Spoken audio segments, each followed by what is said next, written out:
वर्णिवेशरमणीय दर्शनं मन्दहासरुचिराननाम्बुजं पूजितं सुरु नरोत्तमैर्मुदा धर्मनन्दनमहं विचिन्तये। असतो मा षड्गमय तमसो मा ज्योतिर्गमय मृत्युर्मा अमृतं गमय। ओम शांति शांति शांति। अस्मद्गुरु समारंभां नाथयामुनमध्यमां लक्ष्मीवल्लभपर्यन्तां वंदे गुरु परंपरा। આજની જ્ઞાન સભાની અંદર પધારનારા બધા જ ભગવદ્ ભક્તોને વેદાંતાચાર્ય પુરાણ ઇતિહાસ આચાર્ય અને ફિલોસોફી શાસ્ત્રી રાકેશભાઈના હેતપૂર્વક જય સ્વામિનારાયણ. ભક્તો, ગયા વખતના પ્રવચનની અંદર આપણે બધા મિત્રતા વિશે થોડી વાત શ્રવણ કરતા હતા. વિદુર નીતિના ચતુર્થ અધ્યાયના 37 થી 39મા શ્લોકની અંદર વિદુરજીએ મિત્ર અમિત્રનો વિચાર કરેલો છે. અર્થાત કે મનુષ્યએ પોતાના જીવનની અંદર કેવા વ્યક્તિને મિત્ર બનાવવા જોઈએ અને કેવા વ્યક્તિને મિત્ર નહીં બનાવવા જોઈએ એનો વિચાર કરેલો છે. પુનઃ એ જ ચર્ચાને હું અગાડી વધારું છું. તો 39મા શ્લોકની અંદર મહાત્મા વિદુર કહે છે કે ચલતિ ચિત્તસ્ય વૈ પુંસો વૃદ્ધાનનુ પ્રસોવતઃ પરિપ્લવ મતેર્નિત્યમ અધ્રુવો મિત્ર સંગ્રહ. અર્થાત કે જે મનુષ્ય ચંચળ ચિત્તવાળો છે, વૃદ્ધોના સંગથી વિમુખ છે, તેની સાથે મિત્રતા કરવી એ અનિત્ય અને અસ્થિર છે. આવા મનુષ્ય સાથે મિત્રતા પણ કાલને માટે શત્રુતાનું કારણ થઈ શકે છે. ભક્તો,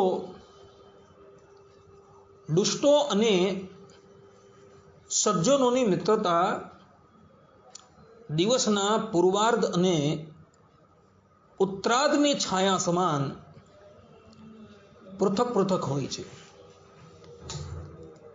જેમ દુષ્ટોની મૈત્રી પ્રાતઃકાલીન છાયા સમાન પ્રારંભમાં મહત અને ધીરે ધીરે ક્ષય પામનારી હોય છે, તે જ પ્રમાણે સજ્જનની મિત્રતા મધ્યાહ્નવર્તી છાયાની જેમ પ્રારંભમાં સામાન્ય અને અંતે વૃદ્ધિ પામનારી હોય છે. માટે મનુષ્યએ જીવનની અંદર હંમેશા સજ્જનની સાથે જ મિત્રતા કરવી, પરંતુ સ્વાર્થ લોલુપ અસજ્જનની સાથે ક્યારેય પણ મિત્રતા કરવી નહીં. કારણ કે અસજ્જન મનુષ્ય જે છે એ સમય આવતા એ મનુષ્યનો ત્યાગ કરીને પલાયન થઈ જતા જોવા મળે છે. આ સંદર્ભની અંદર ઈસબ નીતિ કથાની અંદર એક ચરિત્ર આવે છે, એ અવલોકન કરવા યોગ્ય છે. ઈસબ નામનો ગુલામ જે યવન દેશની અંદર થઈ ગયો, એ બાળકોને નીતિનો ઉપદેશ આપતો હતો અને નીતિનો ઉપદેશ આપતા થકા એ દ્રષ્ટાંત દ્વારા બાળકોને એ નીતિની સમજ આપતો હતો. એ ઈસબ નીતિની અંદર એક કથા આવે છે. કથા એવી છે કે ગામની અંદર બે મિત્રો રહેતા હતા. આ બંને મિત્રો વચ્ચે ગાઢ મૈત્રી. એક દિવસની વાત હતી. બંને મિત્રો ભ્રમણ કરવાને અર્થે વનની અંદર ગયા. સંજોગવશ તે જ સમયમાં આ બંને મિત્રોએ જોયું કે એક રીંછ આપણી સન્મુખ આવી રહ્યું છે. હવે રીંછ જે છે એ હિંસક પ્રાણી છે અને હિંસક પ્રાણીનો સ્વભાવ હોય છે કે એ પોતાના ઉદરની તૃપ્તિ કરવાને અર્થે પ્રાણીઓનો શિકાર કરતો હોય છે.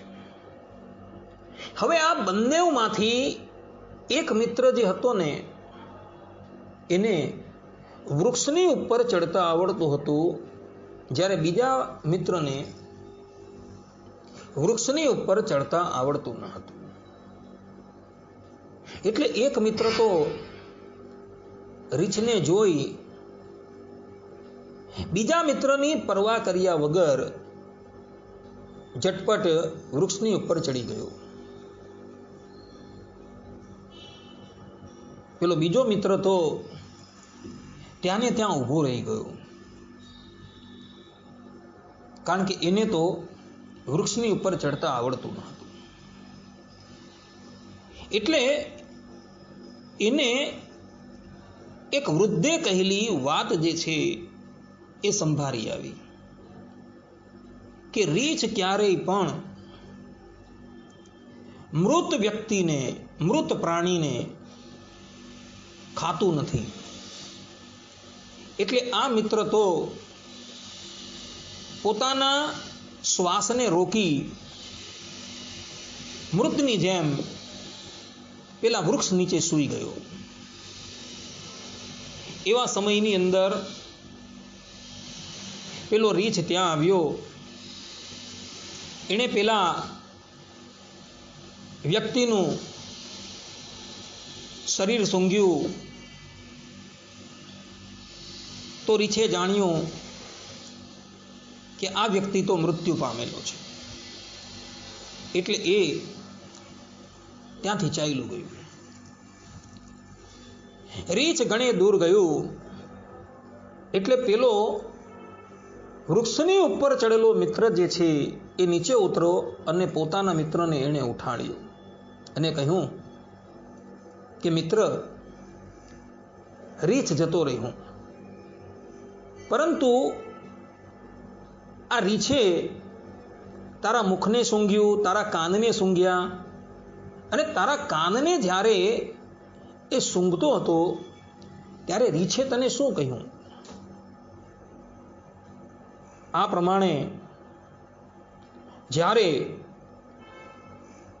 પેલા મિત્રએ કહ્યું ત્યારે મિત્રની વાત સાંભળી પેલો બીજો મિત્ર બોલ્યો કે રીછ અમને એવું કહી ગયો કે જે સંકટના સમયે ત્યાગ કરી પરાંગમુખ થઈ જાય છે તેની સાથે ક્યારેય વાતચીત કે મિત્રતા ન કરવી જોઈએ. આ પ્રમાણે જ્યારે પેલા મિત્રએ કહ્યું ને એટલે પેલો મિત્ર જે છે એ ભોંઠો પડી ગયો. એને પોતાની ભૂલ સમજાઈ અને એણે પોતાના મિત્રની ક્ષમા યાચના માંગી. આ પ્રમાણે ભક્તો, જે પણ કોઈક મનુષ્ય વિપત્તિના સમયે તમારો ત્યાગ કરી દે ને, એને ક્યારેય પણ મિત્ર બનાવવો નહીં. કારણ કે આવા મનુષ્ય જે છે એ પલાયનવાદી હોય છે. પંચતંત્રની અંદર વિષ્ણુ શર્મા કહે છે કે ઇક્ષોરગ્રાત ક્રમશઃ પર્વણી યથારસ વિશેષ તદ્વત સજ્જન મૈત્રી વિપરીતાણામ તુ વિપરીતા.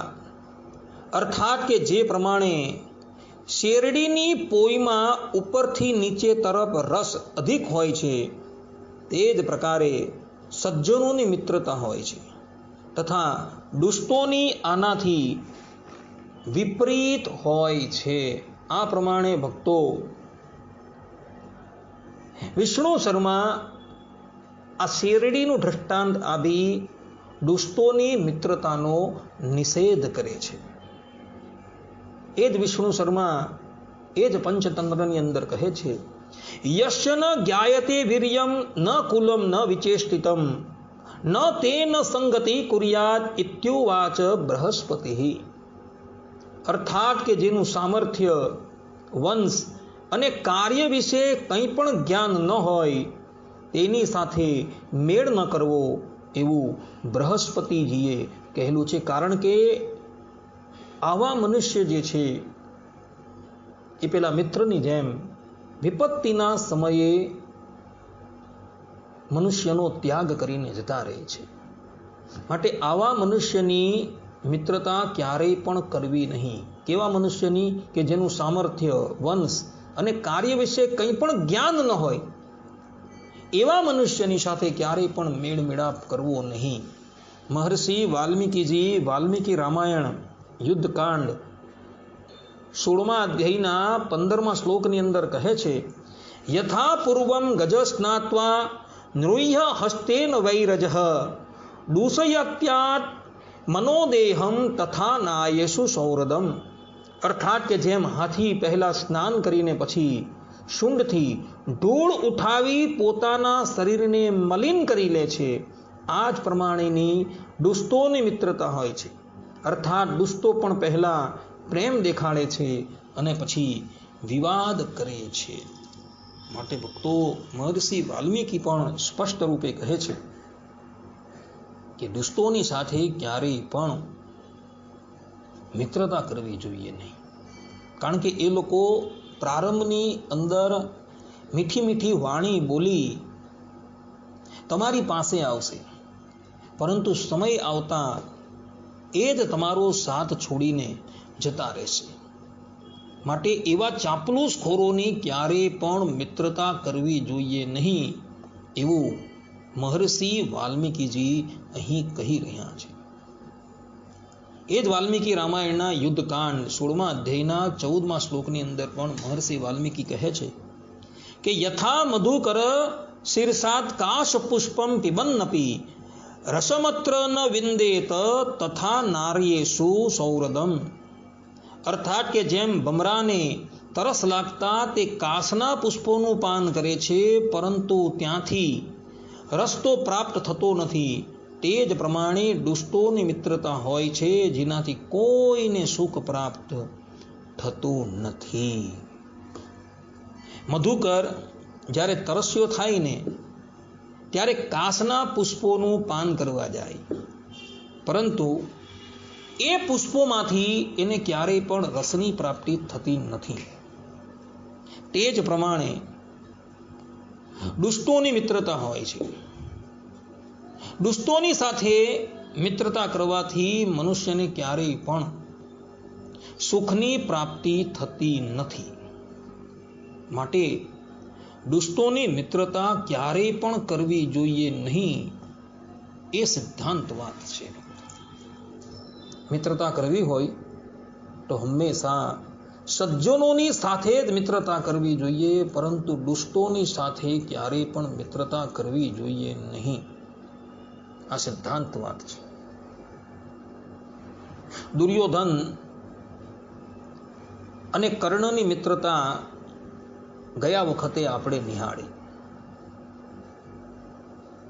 દુર્યોધન ભલે ગમે એટલો દુષ્ટ હતો, પરંતુ એણે હૃદયથી કર્ણની સાથે મિત્રતા કરી હતી.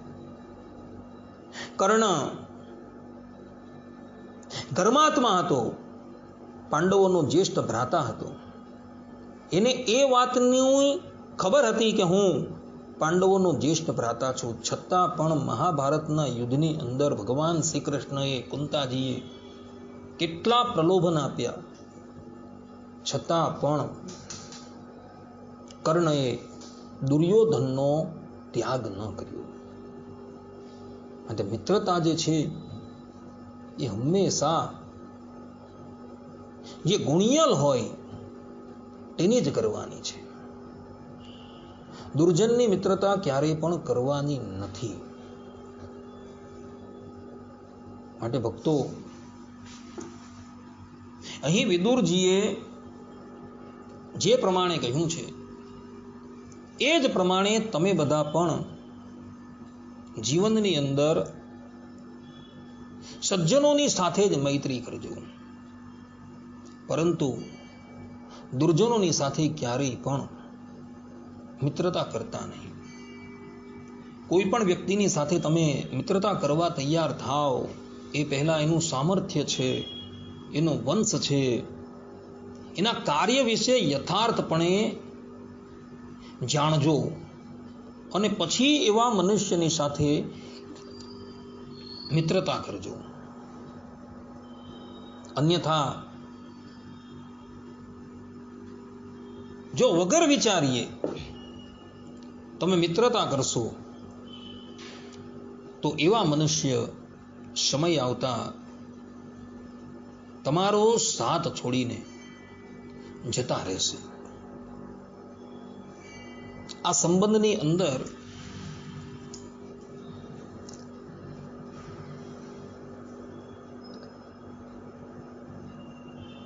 મેવાડના રાજાનું પણ એક ચરિત્ર જે છે એ અવલોકન કરવા યોગ્ય છે. મેવાડના રાજા સંગ્રામસિંહ કહેવાય છે કે સંગ્રામસિંહે પોતાના શરીરની ઉપર 86 મરણોત્તલ ઘા જે છે એ સહન કરેલા. સંગ્રામની અંદર એની એક આંખ ચાલી ગઈ હતી, એક હાથ ચાલ્યો ગયો હતો અને એક પગ જે છે એ જતો રહ્યો હતો. છતાં પણ રણ મેદાનની અંદર જ્યારે એ ઉતરતા હતા ત્યારે ગોળાની રાસને પોતાના મુખમાં રાખી એક હાથે તલવાર ચલવી એટલાએ યોદ્ધાઓને મોતને ઘાટ ઉતારી દેતા હતા.